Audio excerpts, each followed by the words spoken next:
প্রিয় শিক্ষার্থীরা, নতুন একটি ক্লাসে সবাইকে স্বাগতম। আজকে আমাদের টপিকস হচ্ছে টেন্স। আমরা সবাই ছোটবেলা থেকে অনেকবার টেন্স পড়ি, তারপরেও টেন্সের সমস্যা আমাদের থেকেই যায়, কারণ আমরা আসলে মুখস্থ করতে অভ্যস্ত। আমরা আসলে বুঝি না যে কিভাবে টেন্স পড়লে খুব সহজে সেটা আমরা মনে রাখতে পারবো। আসলে আমাদেরকে যাতে মুখস্থ করতে না হয়। মুখস্থ করলে কি হয়, মুখস্থ করলে একটা সার্টেন পিরিয়ড পরে সেই মুখস্থ বিদ্যাটা আমার হারায় যায়। কিন্তু আমি যদি একবার বুঝে নিতে পারি যে আসলে জিনিসটা কি, কেন হয়, এই একটা বার যদি আমরা এটা বুঝে ফেলতে পারি, তাহলে এরপর আর কখনোই সেটা আমাদের মাথা থেকে উধাও হয় না।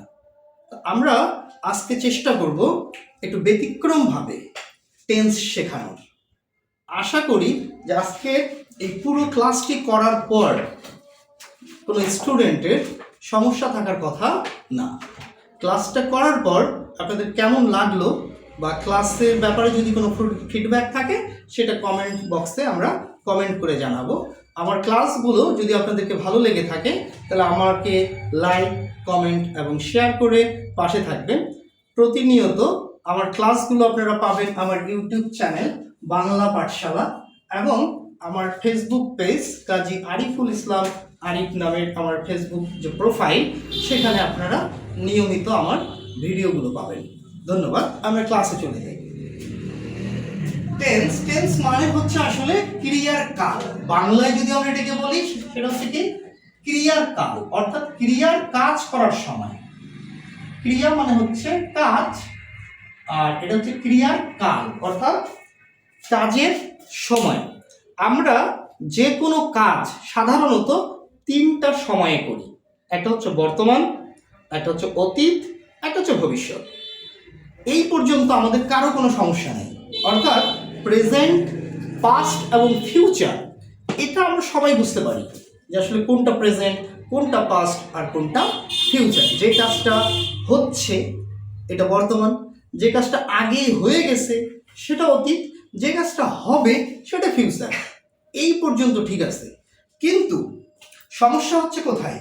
সমস্যা হচ্ছে প্রত্যেকটি সময়ের আবার ভাগ আছে। অর্থাৎ বর্তমান বলতে কোন সময়টাকে বুঝবো আমি? আজকে যদি আমি চিন্তা করি যে আজকের দিনটা তো সকালে শুরু হয়েছে, ঠিক আছে, আজকের দিনটা তো শেষ হয়নি, তাহলে আজকের দিনটা সকাল থেকে শুরু করে আজকে পর্যন্ত তো বর্তমান। তো তার মানে যেটা সকাল সেটা তো এখন নাই, তাহলে সেটাকে কি আমি বর্তমান ধরবো নাকি ভবিষ্যৎ ধরবো নাকি অতীত ধরবো? এটা অবশ্যই বোঝার বিষয়। এই কারণে আমরা একটু ব্যতিক্রমভাবে আজকে টেন্সটাকে উপস্থাপন করব। আমরা সাধারণত প্রেজেন্ট, পাস্ট এবং ফিউচার এই তিনটি টেন্সের ব্যাপারে জানি। আমরা আজকে শিখব টেন্স তিন প্রকার। সেটা কি? ইনডিফিনিট, কন্টিনিউয়াস এবং পারফেক্ট। ইনডিফিনিট, কন্টিনিউয়াস এবং পারফেক্ট অর্থাৎ আমরা যে বর্তমান, অতীত এবং ভবিষ্যৎ এই তিনটা সময় জানি, এই তিনটা সময়কে আবার তিন ভাগে ভাগ করা যায়। এই তিনটা সময়কে আবার তিন ভাগে ভাগ করা যায়। সেটা কি? Indefinite time, continuous time, perfect time. Indefinite বলতে আমরা বাংলায় বোঝাচ্ছি যে কাজটা সাধারণত ওই সময় করা হয়, সেটা অতীতে হতে পারে, সেটা বর্তমানে হতে পারে, সেটা ভবিষ্যতে হতে পারে। অর্থাৎ সাধারণত কোনো কাজ যে সময়ে করা হচ্ছে ওইটাকে বলা হচ্ছে ইনডিফিনিট। যদি ওই সাধারণ কাজটা আমি বর্তমানে করি তাহলে সেটা প্রেজেন্ট ইনডিফিনিট।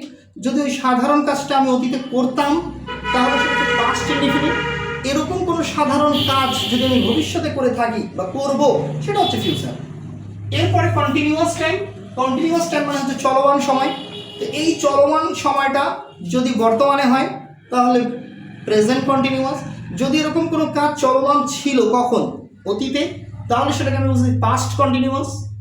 পারফেক্ট কন্টিনিউয়াস আর এটা হচ্ছে ফিউচার কন্টিনিউয়াস। ফিউচার কন্টিনিউয়াস কি? এই চলমান বিষয়টি যদি ভবিষ্যতেও থাকে, অর্থাৎ কাজটা যদি ভবিষ্যতেও চলতেই থাকে তাহলে সেটাকে বুঝি ফিউচার কন্টিনিউয়াস। আর একটা হচ্ছে পারফেক্ট টাইম। পারফেক্ট টাইম বলতে কাজটা শেষ হয়ে গেছে, কাজটা শেষ হয়ে গেছে কিন্তু সেটার সাথে রিলেটেড বিষয়গুলো জড়িত, মানে এখনো শেষ হয়নি এরকম, অর্থাৎ যেটাকে আমরা নিকট অতীত বলতে পারি, এরকম একটা সময়কে বলা হচ্ছে পারফেক্ট। তার মানে এই যে ইনডিফিনিট, কন্টিনিউয়াস এবং পারফেক্ট এই তিনটাকে এই তিনটা সময়েরই আবার তিনটা করে সময় আছে, অর্থাৎ present past future, present past future, present past future, অর্থাৎ present indefinite, past indefinite, future indefinite, present continuous, past continuous, future continuous, present perfect, past perfect, future perfect. এই তো, তাহলে আমরা আজকে যেটা শিখবো সেটা হচ্ছে ইনডিফিনিট টেন্সের স্ট্রাকচার কেমন, কন্টিনিউয়াস টেন্সের স্ট্রাকচার কেমন, আর পারফেক্ট টেন্সের স্ট্রাকচার কেমন। আমরা এটা মুখস্থ করব না, আমরা এটা ম্যাথমেটিক্সের মতো বুঝে বুঝে করার চেষ্টা করব যে আসলে ইনডিফিনিটের স্ট্রাকচার কি হওয়া উচিত, তাই তো, কন্টিনিউয়াসের স্ট্রাকচার কি হওয়া উচিত এবং পারফেক্টের স্ট্রাকচার কি হওয়া উচিত, আমরা স্ট্রাকচার আজকে তৈরি করব। ওকে, তাহলে প্রথমে একটা জিনিস খেয়াল করি, আমরা এখানে বলছি যে কোনো ইংরেজি বাক্য গঠনের স্ট্রাকচার হচ্ছে এটা, অর্থাৎ আমি যদি ইংরেজিতে একটা বাক্য গঠন করতে চাই সাধারণত আমাকে এই স্ট্রাকচারটা ফলো করতে হয়। কি সেটা? অর্থাৎ প্রথমে আমাকে সাবজেক্ট লাগে, সাবজেক্টের পরের জায়গাটা হচ্ছে অক্সিলারি ভার্বের, তারপরের জায়গাটা হচ্ছে মেইন ভার্বের, তারপরের জায়গাটা হচ্ছে অবজেক্টের, তারপরের জায়গাটা হচ্ছে এক্সটেনশনের। অর্থাৎ সাধারণত ইংরেজিতে যদি আমি একটি সেন্টেন্স লিখতে চাই তাহলে সেই সেন্টেন্সটা সাধারণত এই স্ট্রাকচারটাকে ফলো করে। তাহলে আমি যদি এখন ইনডিফিনিট টেন্সের একটা বাক্য লিখতে চাই তাহলে তো আমি এই লাইনটাকে অর্থাৎ এই স্ট্রাকচারটাকে ফলো করব, তাই তো। আমি যদি একটি কন্টিনিউয়াস টেন্সের বাক্য লিখতে চাই তাহলে আমি এই লাইনটাকে বা এই স্ট্রাকচারটাকে ফলো করব। তাহলে এই স্ট্রাকচারটা যদি আমি মনে রাখতে পারি যে আসলে ইংরেজি বাক্য লেখার জন্য প্রথমে সাবজেক্ট লাগে, তারপরে অক্সিলারি ভার্ব লাগে, তারপরে হচ্ছে মেইন ভার্ব লাগে, তারপরে অবজেক্ট লাগে, তারপরে অতিরিক্ত কিছু যদি থাকে সেটা লাগে। তাহলে আসি, আমি আজকে ইনডিফিনিট টেন্সের একটা সেন্টেন্স লিখব, তাহলে এই স্ট্রাকচারটাকে ফলো করে। তাহলে ইনডিফিনিট টেন্সের যদি আমি একটা বাক্য লিখতে চাই তাহলে প্রথমে আমাকে কি লাগবে? আমাকে সাবজেক্ট লাগবে। ইনডিফিনিট টেন্সে যদি আমি লিখতে চাই আমাকে প্রথমে কি লাগবে? একটা সাবজেক্ট লাগবে। তাহলে এরপরে আমাকে কি লাগবে? এরপরে আমাকে অক্সিলারি ভার্ব লাগবে। তাহলে এখন প্রশ্ন হচ্ছে অক্সিলারি ভার্ব কি বা অক্সিলারি ভার্ব কারা? আমরা ইতোমধ্যে আমাদের বিগত ক্লাসে অক্সিলারি ভার্ব সম্পর্কে আমরা কথা বলেছি। আমি এই পাশে অক্সিলারি ভার্বস গুলো লিখে রেখেছি। অক্সিলারি ভার্বস হচ্ছে কয়টা? তিনটা। সাধারণত অক্সিলারি ভার্বস আমরা জানি তিনটা, একটা হচ্ছে ডু ভার্ব, একটা হচ্ছে বি ভার্ব, একটা হচ্ছে হ্যাভ ভার্ব। একটা ডু ভার্ব, একটা বি ভার্ব, একটা হ্যাভ ভার্ব। এটা 1 নাম্বার, এটা 2 নাম্বার, এটা 3 নাম্বার, তাই তো। তাহলে এখন খেয়াল করি, আমার ইনডিফিনিট হচ্ছে 1 নাম্বার টেন্স, কন্টিনিউয়াস হচ্ছে আমার 2 নাম্বার টেন্স, আমার 3 নাম্বার টেন্স হচ্ছে পারফেক্ট। তাহলে আমার 1 নাম্বার টেন্স ইনডিফিনিট, আমি সাবজেক্ট বসাবো, তারপর একটা অক্সিলারি ভার্ব বসাবো। এখন আমাকে একটু বলেন যে আমি 1 নাম্বার টেন্সে কয় নাম্বার অক্সিলারি ভার্ব বসাবো? 1 নাম্বার টেন্সে অবশ্যই 1 নাম্বার অক্সিলারি ভার্ব বসাবো, তাই তো। তাহলে আমি যদি 1 নাম্বার অক্সিলারি ভার্ব বসাই তাহলে আমি এখানে কি লিখব? আমি এখানে লিখব অক্সিলারি ভার্ব হচ্ছে ডু, অর্থাৎ ইনডিফিনিট টেন্সের অক্সিলারি ভার্ব হচ্ছে ডু। এরপরে আমি কি বসাবো? মেইন ভার্ব বসাবো, তাই তো। তাহলে এখানে হচ্ছে আমি মেইন ভার্ব বসাবো, প্লাস হচ্ছে আমি অবজেক্ট বসাবো, প্লাস এক্সটেনশন বসাবো। তাহলে আমি ইনডিফিনিট টেন্সের একটা স্ট্রাকচার পেয়ে গেছি, subject plus do verb plus main verb plus object plus extension. এখন আসেন এখানে যে মেইন ভার্ব বসাবো, মেইন ভার্ব কাকে বসাবো? মেইন ভার্বের ফরম্যাট হচ্ছে তিনটা, V1, V2, V3। Main verb তিন ভাবে থাকে। V1 কে বলা হচ্ছে প্রেজেন্ট, V2 কে বলা হচ্ছে পাস্ট এন্ড V3 কে বলা হচ্ছে past participle, not future, past participle. তাহলে main verb V1, V2, V3 এই ফর্মুলায় থাকে। তো এখন কথা হচ্ছে এখানে আমি কাকে বসাবো? এই তো। তাহলে আমরা জানি ডু ভার্বের পর, এখানে ডু ভার্বের আমি দুইটা বৈশিষ্ট্য লিখছি, একটা হচ্ছে বাক্যে উজ্জ থাকে আর একটা হচ্ছে এরপরে ভার্বের বেস ফর্ম বসে। তাহলে প্রথম কথা হচ্ছে অক্সিলারি ভার্ব হিসেবে যদি আমি ডু কে বসাই তাহলে সে বলছে কি বাক্যে উজ্জ থাকে সে, তার মানে একে দেখা যাবে না। একে কি করা যাবে না? একে দেখা যাবে না, এ আছে, লুকায়িত অবস্থায় আছে। এরপরে আমি কি বলছি? ডু ভার্বের পরে ভার্বের বেস ফর্ম বসে। তাহলে এইখানে বেস ফর্ম মিন্স হচ্ছে V1 ফর্ম বসে। তাহলে এখন খেয়াল করি আমি ইনডিফিনিট টেন্সের স্ট্রাকচার কি পেলাম, subject plus V1 plus object, subject plus V1 plus object. এটা হচ্ছে ইনডিফিনিট টেন্সের স্ট্রাকচার, অর্থাৎ এখানে কি নাই, অক্সিলারি ভার্ব নাই। তার মানে কোন টেন্সে অক্সিলারি ভার্ব থাকে না, ইনডিফিনিট টেন্সে অক্সিলারি ভার্ব থাকে না। ইনডিফিনিট টেন্সে অক্সিলারি ভার্ব থাকে না, সেটা কোথায়, প্রেজেন্ট ইনডিফিনিট এবং পাস্ট ইনডিফিনিটে থাকে না। এখন আসি, আমি ইনডিফিনিট টেন্সের স্ট্রাকচার পেলাম, subject plus V1 plus object plus extension. এখন এখান থেকে যদি আমি প্রেজেন্ট ইনডিফিনিট টেন্সের স্ট্রাকচার করি, তাহলে প্রেজেন্ট ইনডিফিনিট টেন্সের স্ট্রাকচার কি হবে, সাবজেক্ট প্লাস অক্সিলারি ভার্ব তো লুকায় আছে, ওকে দরকার নাই। তাহলে মেইন ভার্বের তিনটা ফরম্যাটের মধ্যে প্রেজেন্ট পাস্ট পাস্ট পার্টিসিপল, তো প্রেজেন্ট ইনডিফিনিট আমি কোন ফরম্যাট বসাবো, প্রেজেন্ট ইনডিফিনিটে অবশ্যই আমি প্রেজেন্ট ফর্ম বসাবো। তাহলে subject plus V1 plus object plus extension. Okay, তাহলে হয়ে গেল। আমার কি মুখস্থ করার দরকার আছে, যদি আমি বুঝি একবার। এবার আসি পাস্ট ইনডিফিনিট, তাহলে পাস্ট ইনডিফিনিট সাবজেক্ট প্লাস আমাকে পাস্ট ইনডিফিনিট, তাহলে আমার এখানে প্রেজেন্ট পাস্ট পাস্ট পার্টিসিপল। আচ্ছা, পাস্ট ইনডিফিনিটে নিশ্চয়ই প্রেজেন্ট ফর্ম বসাবো না আমি, পাস্ট ইনডিফিনিটে নিশ্চয়ই পাস্ট পার্টিসিপল বসাবো না আমি, তাহলে এখানে আমি অবশ্যই পাস্ট বসাবো, অর্থাৎ V2 plus object plus extension. আমরা খেয়াল করি এই দুইটি বাক্যে আমি শুধুমাত্র মূল ভার্বকে রেখেছি, অক্সিলারি ভার্বকে লেখিনি। কি তার মানে কি এখানে অক্সিলারি ভার্ব নেই, তার মানে কি এখানে অক্সিলারি ভার্ব নেই, এখানে অবশ্যই অক্সিলারি ভার্ব আছে। কি ভার্ব আছে, ডু ভার্ব আছে। আমরা লিখিনি কেন, কারণ আমরা জানি ডু ভার্বের বৈশিষ্ট্য হচ্ছে বাক্যে উজ্জ্বল থাকে, অর্থাৎ ওকে দেখা যায় না, এই জন্য ও নাই। কিন্তু যখন ওকে দরকার হয় তখন তো আমরা নিয়ে আসতে পারি। তার মানে ইনডিফিনিট টেন্সে অক্সিলারি ভার্ব আছে, আর ইনডিফিনিট টেন্সের অক্সিলারি ভার্ব হচ্ছে ডু ভার্ব, কারণ ইনডিফিনিট টেন্স 1 নাম্বার আর অক্সিলারি ভার্ব 1 নাম্বার হচ্ছে ডু। এবার আসি ফিউচার ইনডিফিনিট, অনেক বড়। আচ্ছা, ফিউচার ইনডিফিনিট, ফিউচার ইনডিফিনিট এখানে কি হচ্ছে, ফিউচার করার নিয়ম কি, ফিউচার ফর্ম কিভাবে করি আমরা, ফিউচার ফর্ম হচ্ছে আমি যদি এখানে বলি গো, গো এর ফিউচার ফর্ম কি, গো এর ফিউচার ফর্ম হচ্ছে উইল গো, অর্থাৎ V1 এর সাথে যদি আমি উইল যোগ করে দেই, উইল প্লাস V1, তাহলে সেটা ফিউচার হয়ে যায়। তার মানে প্রেজেন্ট ফর্মের সাথে উইল যোগ করলে সেটা ফিউচার হয়ে যায়। এই কথাটা আমাকে মনে রাখতে হবে, প্রেজেন্ট টেন্সের সাথে উইল যোগ করলে সেটা ফিউচার হয়ে যায়, ঠিক আছে। তাহলে খেয়াল করি আমি এখানে প্রেজেন্ট টেন্স আছে না, প্রেজেন্ট ইনডিফিনিট, আমরা বলছি কি প্রেজেন্ট টেন্সের সাথে উইল যোগ করলে সেটা ফিউচার হয়ে যায়। তাহলে প্রেজেন্ট ইনডিফিনিটের সাথে উইল যোগ করলে সেটা ফিউচার ইনডিফিনিট হবে। তাহলে খেয়াল করি, তাহলে এখানে subject plus V1 plus object present indefinite, এর সাথে যদি আমরা উইল যোগ করে দেই, উইলটা কোথায় যোগ করব, উইলটা যোগ করব, উইল যদি একটু মডাল অক্সিলারি, অক্সিলারি কোথায় বসে, সাবজেক্টের পরে বসে। তাহলে আমি লিখলাম সাবজেক্ট প্লাস কি করব, আমি এটা উইল যোগ করে দেব, তাহলে এখানে দিলাম আমি will plus V1 plus object plus extension. কি হয়ে গেল, আমার এটা ফিউচার ইনডিফিনিট হয়ে গেল।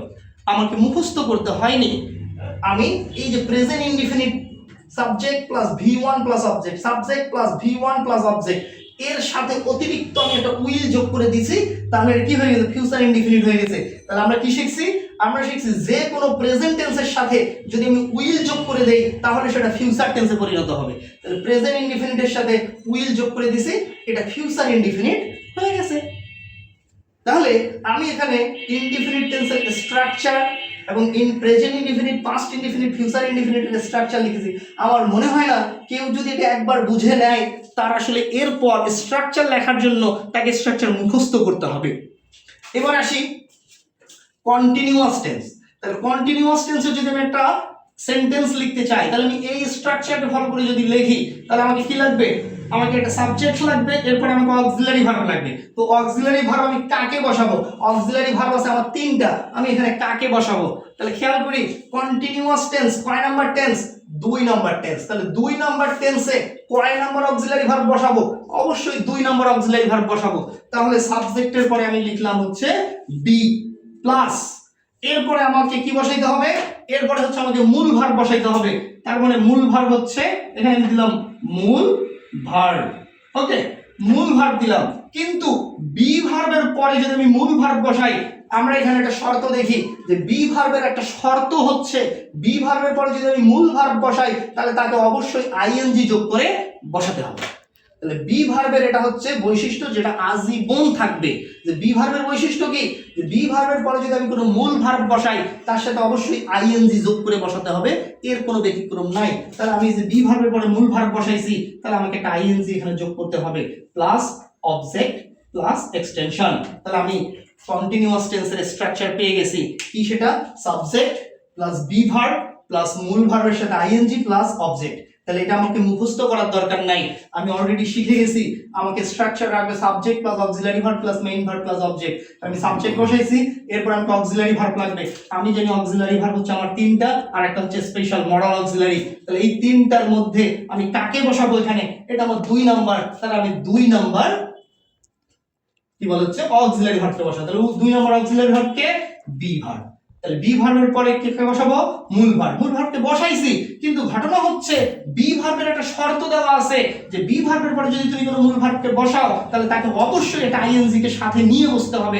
এইজন্য আমরা আইএনজি যোগ করে দিয়েছি, প্লাস অবজেক্ট প্লাস এক্সটেনশন। এখন আসি, আমি কন্টিনিউয়াস টেন্সের স্ট্রাকচার লিখলাম। তাহলে আমি প্রেজেন্ট কন্টিনিউয়াসের স্ট্রাকচার কি লিখব, প্রেজেন্ট কন্টিনিউয়াসের স্ট্রাকচার তাহলে আমি লিখব অনেক বড়, সাবজেক্ট প্লাস বি ভার্ব। তাহলে এখানে আমি বি ভার্ব বসাবো, তাহলে এখানে আমি প্রেজেন্ট কন্টিনিউয়াস বলতেছি, তাহলে এখানে বি ভার্বের কি প্রেজেন্ট ফর্ম বসবে না? তাহলে এখানে দেখেন তো বি ভার্বের প্রেজেন্ট ফর্ম কোনগুলো, am is are, am is are। তাহলে am is are বি ভার্বের প্রেজেন্ট ফর্মগুলোতে বসালাম, প্লাস মূল ভার্বের সাথে আইএনজি। খেয়াল করি, মূল ভার্ব প্লাস আইএনজি মানে হচ্ছে V1 প্লাস আইএনজি, অর্থাৎ মূল ভার্বের তিনটা ফর্ম V1 V2 V3, কিন্তু ব্যাপার হচ্ছে আইএনজি কখনোই V1 ছাড়া কারোর সাথে যুক্ত করা সম্ভব না, V1 ছাড়া কারোর সাথে যুক্ত করা সম্ভব না। তো তার মানে মূল ভার্ব প্লাস আইএনজি মানেই হচ্ছে V1 প্লাস আইএনজি। তার মানে এখানে আমি কি দিলাম, V1 plus ING plus object. তাহলে আমি কি করলাম, আমি এটা কোথা থেকে পেলাম, আমি সাবজেক্ট লিখলাম, আমাকে বি ভার্ব লাগবে। তাহলে এটা যদি বি ভার্ব, বি ভার্ব বলতে কাকে বুঝি আমি, বি ভার্ব বলতে আমি am is are was were কে বুঝি, am is are was were কে বুঝি। তাহলে আমার এখানে বি ভার্বের প্রেজেন্ট ফর্ম লাগবে, যেহেতু এটা প্রেজেন্ট কন্টিনিউয়াস তাহলে বি ভার্বের am is are কে আমি দিয়ে দিছি। এরপরে রুলস অনুযায়ী মূল ভার্বের সাথে আইএনজি, অথবা মূল ভার্বের সাথে আইএনজি মানে হচ্ছে V1 প্লাস আইএনজি। কেন, কারণ আইএনজি V1 ছাড়া অন্য কারোর সাথে যুক্ত করা যায় না, প্লাস হচ্ছে অবজেক্ট। এবার আসি, আমি যদি পাস্ট কন্টিনিউয়াস লিখি তাহলে পাস্ট কন্টিনিউয়াস কি হচ্ছে, সাবজেক্ট প্লাস তাহলে বি ভার্ব, এখানে আমাকে বি ভার্ব লাগবে। তো বি ভার্ব বলতে কাকে বুঝি, am is are was were। তো am is are was were এর মধ্যে একটা V1 একটা V2, অর্থাৎ একটা প্রেজেন্ট একটা পাস্ট। তো আমার এখানে আমি পাস্ট কন্টিনিউয়াস করতেছি, তো পাস্ট কন্টিনিউয়াসে নিশ্চয়ই আমি প্রেজেন্ট ফর্ম বসাবো না, পাস্ট ফর্ম বসাবো। তাহলে এখানে আমি বসাবো হচ্ছে was were প্লাস বি ভার্বের পরে কি সূত্র, বি ভার্বের পরেই হচ্ছে অবশ্যই মূল ভার্বের সাথে আইএনজি। তাহলে মূল ভার্বের সাথে আইএনজি কোন ফর্মে বসে, V1 প্লাস আইএনজি ফর্মে বসে, প্লাস অবজেক্ট। তাহলে subject plus was were plus V1 plus ING plus object. আমরা মুখস্থ করি কিন্তু আমরা আসলে জানি না কোনটা কেন। এরপরে ফিউচার কন্টিনিউয়াস। ফিউচার কন্টিনিউয়াস কি, আমি একটু আগেই বলছি, প্রেজেন্ট টেন্সের সাথে যদি আমি উইল যোগ করে দেই তাহলে সেটা ফিউচার হয়ে যাবে। প্রেজেন্ট টেন্সের সাথে যদি আমি উইল যোগ করে দেই তাহলে সেটা ফিউচার হবে। তাহলে এখানে প্রেজেন্ট টেন্স হচ্ছে subject plus am is are plus V1 plus ING. তাহলে আমি লিখি subject plus am is are plus V1 plus ING plus object, তাই তো। এখন এর সামনে হচ্ছে একটা উইল দিলাম। তো এখন ঘটনা হচ্ছে আমি প্রেজেন্টের সাথে উইল যোগ করে দিছি, তাহলে এটা কি হয়ে গেছে, এটা ফিউচার কন্টিনিউয়াস হইছে। কিন্তু না, আসলে হয়নি, এক জায়গায় একটু ভুল আছে। সেটা কি, আমি এখানে উইলের পরে am is are দিছি। তো ব্যাপার হচ্ছে এই মডাল অক্সিলারি গুলোর বৈশিষ্ট্য হচ্ছে এদের পরে সব সময় বেস ফর্ম বসে, অর্থাৎ V1 ফর্ম বসে। মডাল অক্সিলারির বৈশিষ্ট্য হচ্ছে যে মডাল অক্সিলারির পরে V1 ছাড়া অন্য কোনো ফর্ম বুঝতে পারবে না, অর্থাৎ বেস ফর্ম ছাড়া অন্য কোনো ফর্ম বুঝতে পারবে না। তাহলে উইলের পরে am is are আমি বসাতে পারবো না, তাহলে কাকে বসাতে হবে, উইলের পরে বি ভার্বকেই বসাবো। তাহলে বি ভার্বের বেস ফর্মকে বসাতে হবে, কারণ উইল মডাল অক্সিলারির পরে বেস ফর্ম ছাড়া কেউ বুঝতে পারবে না। তাহলে am is are was were এর বেস ফর্ম হচ্ছে বি নিজেই। তাহলে subject plus will plus be plus V one plus ING. তাহলে আমরা কি করি, আমরা মুখস্থ করি। বাচ্চা নিজেও জানে না কেন সে উইল বি বলতেছে, তো সে তো ভুলবেই, সে তো মুখস্থ করছে। 2 দিন পরে সে বুঝতেছে না যে উইলের পরে সে বি বসাবে নাকি উইলের পরে সে এম বসাবে নাকি উইলের পরে সে ইজ বসাবে নাকি এম বসাবে, কারণ সে জানে না, সে মুখস্থ করছে। এখন যদি আমি জানি যে উইলের পরে আসলে বেস ফর্ম বসে, উইলের পরে আর কারো বসার ক্ষমতা নাই, তাহলে আমি তো কখনোই এখানে এম ইজ আর ওয়াস এর কাউকে বসাবো না, কারণ আমি জানি যে উইল হচ্ছে মডেল অক্সিলারি, মডেল অক্সিলারির পরে আসলে বেস ফর্ম ছাড়া কাউকেই বসানো সম্ভব না। তাহলে সেম আমরা যদি এই ইনডিফিনিট এবং কন্টিনিউয়াস কিভাবে আমরা স্ট্রাকচারগুলো তৈরি করলাম এটা যদি আমরা বুঝে যাই, সেম ভাবে আমরা আসলে পারফেক্ট টেন্সেরও স্ট্রাকচার তৈরি করতে পারবো। আজকে অনেক গরম, আমি আসলে ঘেমে গিয়েছি, এই কারণে আমি আজকে আর পারফেক্ট টেন্সটাকে দেখালাম না। আমি আশা করি আমরা যদি এইটা বুঝি তাহলে আমরা নিজেরাই পারফেক্ট টেন্সটাকে তৈরি করতে পারবো। এটা তোমাদের জন্য কাজ দেয়া থাকলো যে তোমরা এই নিয়ম অনুসারে পারফেক্ট টেন্সের স্ট্রাকচার তৈরি করতে পারো কিনা, এবং যদি পারো সেটা কমেন্ট বক্সে লিখে জানাবা। আমার জন্য দোয়া করবেন। ধন্যবাদ।